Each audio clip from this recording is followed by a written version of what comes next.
I've been in rough circumstances earlier. But not ever anything like this.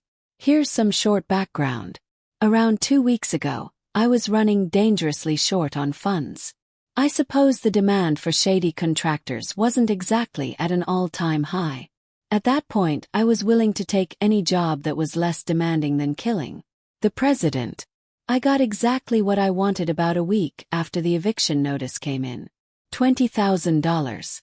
One guy. And as far as I could tell, no baggage attached. It was just some random jerk. Or at least, that is how they portrayed it to me. Now, the person or people who had sent me this offer seemed a bit more secretive than the usual client. I usually expected a false name at the very least, but these guys didn't even offer an alias. Whatever, I thought. It is what it is, right? They didn't seem to have a name for the target either, simply referring to him as the freak. It was odd to say the least. But beggars cannot be choosers. They transferred me $10,000 upfront. The rest would arrive after I'd finished the job. Those were their conditions anyway. I started driving out to the address they'd given me, where the target was supposed to be. They told me that I should get there by midnight, so I arrived at around 10 p.m. in order to set up. My kit was a bit heavier than usual. I was thinking that this man had to be armed and skilled or something since they were willing to pay me a fortune. I was packing a suppressed Beretta, a fully automatic CZ-75, a Remington 870, a scoped M14, a folding knife, and some brass knuckles, if it had to come to close quarters. Well, that wasn't it. There was one last thing that I'd brought with me. It was a grenade. Now, I didn't think that I'd actually need it, and I didn't really want to use it. It was just there in case shit went beyond south. I hid myself as best I could in the darkness of the dilapidated factory and waited until midnight. At about 12:11, the rusty doors flung open. I watched through my scope as an unnaturally tall figure wearing a jacket and trousers burst in. From the description that they gave me, this was definitely the man. How many people are 6 feet 10 inches? The thing is, he was moving way too fast for me to get a clean shot, and I didn't want to risk blowing my position. In fact, he was sprinting for whatever reason. However, he did appear to be unarmed, so I let myself relax a bit. I lost him when he ran into a door on my left. Moving quietly, I pulled out the Beretta, slotted the CZ-75 into my holster, and followed. Now, the area that he'd entered was pitch black, but I'd planned for that. I put on a pair of night vision goggles and started moving around the area. It appeared that he'd led me into a hallway. However, I couldn't find the man. This is when the first odd thought struck me. How the hell was he seeing anything in here? My thought was cut short when I heard a shrill scream coming from somewhere at the end of the hall. Carefully, I maneuvered my way down there and peeked down both the left and right branched corridors. The screaming was definitely coming from a room to the left. As I got about halfway there, it just stopped suddenly. I froze in my steps. What the hell? It was at that moment when a body came flinging out of the room. I nearly shouted out in shock, but managed to control myself. I watched as what appeared to be a 20-something male hit the wall just in front of me and bounced off, face planting hard onto the concrete.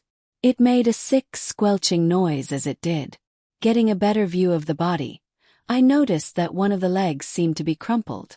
Like if the Terminator himself had grabbed onto it and squeezed hard.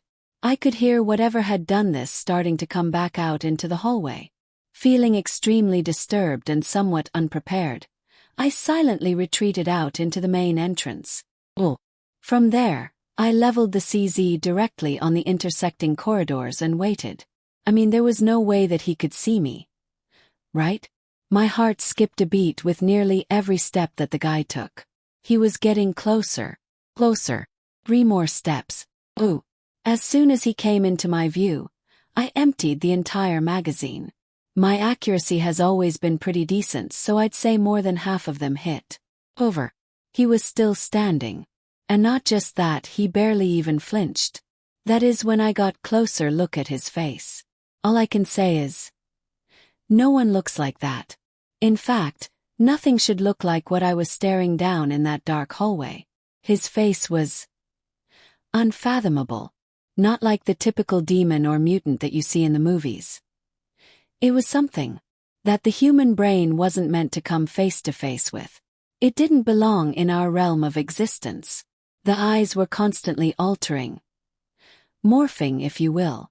It was as if the two irises both shared one large, vacant pupil. The mouth, if you could call it that, was twisted into a grin that seemed to wrap around its entire head, not just ear to ear. Those were the only distinguishable features. The rest of the skin on its face seemed to be constantly shifting. Sometimes it would be smooth, and sometimes it would look as if hundreds of tiny worms were crawling under it. That creature looked directly at me and let out this deep, throaty laugh that seemed to reverberate through the entire hall. I even had to quickly glance behind me because it sounded like it was coming from everywhere. I could barely think. I dropped the CZ and pulled the Beretta. I emptied 3 shots right into the head, but the monster barely reacted. Just started laughing louder. Obviously, this creature wasn't going down anytime soon. I bolted out of the hallway and back onto the main factory floor. My thoughts were a mess, but I managed to remember where I had left the shotgun. I hastily made my way over there and picked it up. I nearly had a heart attack when I turned around and saw that thing staring right at me. It kept laughing, and now it was drooling a thick, black goo. Some of that stuff splashed onto my hand and immediately ate through my skin. I gritted my teeth in pain and fired a shot straight into its face. This time it actually reacted.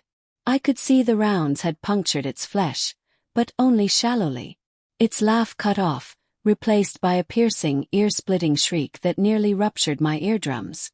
It seized my arm and hurled me several meters away. I smashed down onto my shoulder. I think it was nearly shattered. But there was no time to nurse injuries. I pumped the shotgun and let another shell fly into the thing's chest as it lunged. Still, I couldn't dodge in time. The blow threw me backward about 10 feet through the air. I slammed down awkwardly and felt my ankle pop out of place. Luckily, I was close to the bag holding the grenade. There was only one move left. I scrambled over to it and frantically snatched the device. As soon as it was in my hands, I pulled the pin. I could already hear the creature coming at me again. I turned and rolled the grenade toward it. I barely made it behind a pillar before the blast. The sound it made after that will haunt me forever. It wasn't simply a scream. Not merely a roar. It was like the very air was being sucked into that gaping maw and warped into some alien bellow. I crawled out from my cover to see it stumbling about. One leg was gone now. But instead of bone, a slick, dark appendage writhed from the stump. I wasn't taking chances. I emptied the remaining shells into its head. Still, it wouldn't die. It was badly hurt, sure, but it kept moving. Exhausted and in agony, I watched the grotesque thing climb up a wall and crawl out through an open window. That was the last I saw of it. I packed up my gear, got in my car and floored it home. A few hours have passed. I'm sitting here now, stunned and still not believing what just happened. I can't even begin to guess what the hell that thing was.